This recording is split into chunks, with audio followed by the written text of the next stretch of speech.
प्रिय विद्यार्थियों, मैं आज भारतेंदु हरिश्चंद्र के प्रेम माधुरी शीर्षक नामक पाठ की शुरुआत करते हैं। आइए आप लोग भी हमारे साथ वाचन करेंगे सबसे पहले, उसके बाद फिर व्याख्या बताई जाए। चलिए। मार्ग प्रेम को समझें, हरिचंद यथारथ होत यथा है।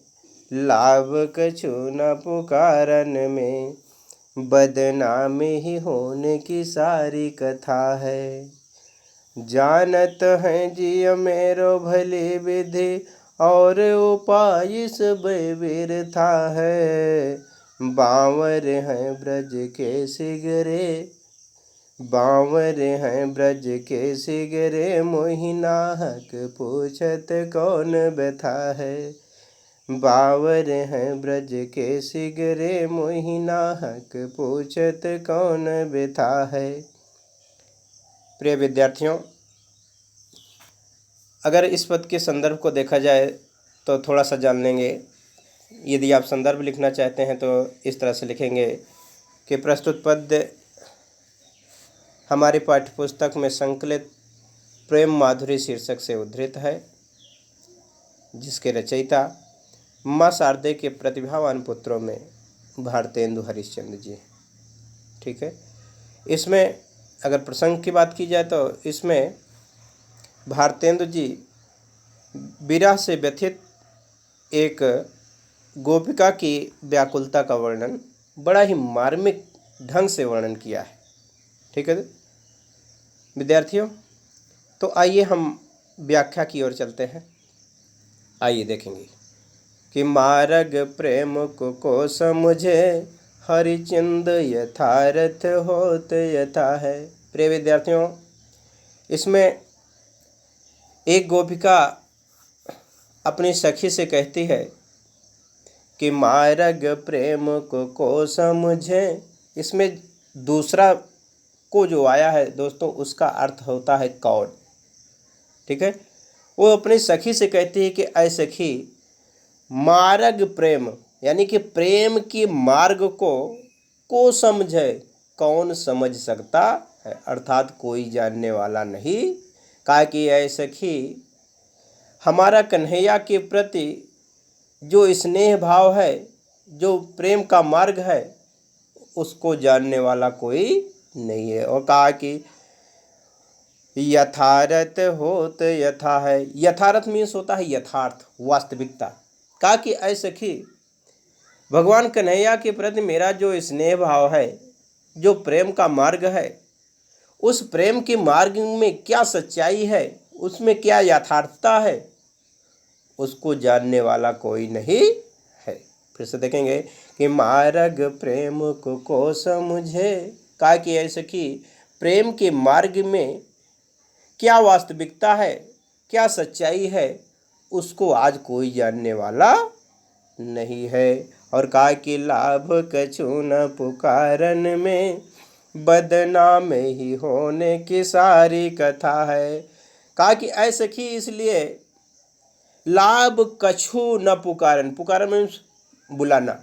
कहा कि इसलिए प्रीतम को बार बार याद करना, बार बार बुलाना, तो बार बार बुलाने से प्रीतम को केवल क्या मिलना है। कहा कि बदनाम ही होने की सारी कथा है। कहा कि ऐ सखी, वास्तविक स्नेह के भाव को आज कोई जानने वाला नहीं है। इसलिए ऐसी स्थिति में यदि मैं अपने प्रीतम को पुकारते हूँ, बुलाते हूँ, तो इससे कोई लाभ होने वाला नहीं है, बल्कि इसके स्थान पर क्या होगा, बदनाम ही होने की सारी कथा है। कहा कि केवल कहानी बनेगी, कैसी, बदनामी की, बुराई की केवल मात्र कहानी ही तैयार होगी, इससे कोई लाभ होने वाला नहीं है। आगे देखेंगे, जानत हैं जिय मेरो भली विधि, और उपाय सब व्यर्था है। कहा कि ऐ सखी, जिय, जिय मीन्स होता है बच्चों मन, मेरा हृदय। कहा कि ऐ सखी, मेरा हृदय, मेरा मन सभी बातों को बिल्कुल भली भांति जानता है। काहे कि मेरा मन सब कुछ जानता है कि अब इसके प्रति चाहे जितना भी उपाय किया जाए सब क्या है, एकदम व्यर्थ है। कहा कि प्रेम के मार्ग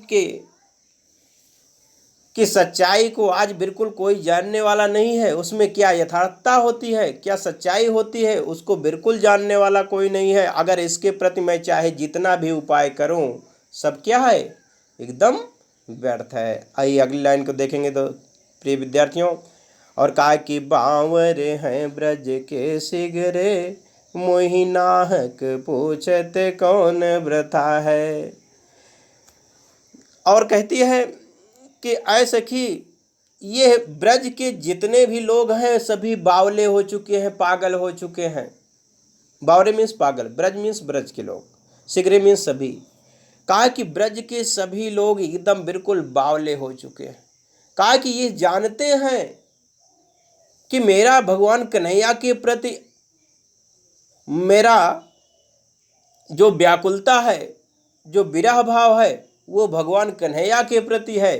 इन सभी बातों को जानते हुए भी नाहक पूछत कौन व्रथा है। कहा कि ये जानबूझ करके अनायास ही पूछते रहते हैं तुम्हारे कौन सी बीमारी हुई।